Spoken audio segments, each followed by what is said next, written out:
Bangladesh tanners association বিটিএর 2025-2026 মেয়াদে নির্বাচন হয়েছে। চামড়া খাতের উদ্যোক্তাদের এই সংগঠনে ভোট গ্রহণ সকাল 9টায় শুরু হয়ে চলে বিকেল 4টা পর্যন্ত।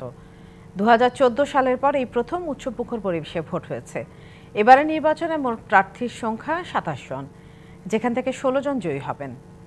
এর মধ্যে সাধারণ ভোটার সংখ্যা 111 জন আর 94 জন সহযোগী। প্রার্থীরা জানান, চামড়া খাতে এখন বহুমুখী সংকট বিদ্যমান। নিরাপদ উৎপাদন ব্যবস্থা না থাকায় রপ্তানির বাজারও বড় হচ্ছে না।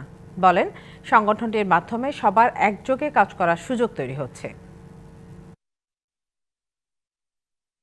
চামড়া শিল্পকে আমরা একটা উন্নত মানে ডিজিটালাইজেশন করার জন্য চেষ্টা করব। আমাদের অবস্থান থেকে আমরা আমাদের যে দায়িত্ব আছে আমরা সেটা পালন করব। আমাদের যে সমস্যাগুলো আছে আমরা রাষ্ট্রের কাছে তুলে ধরবো ইনশাআল্লাহ।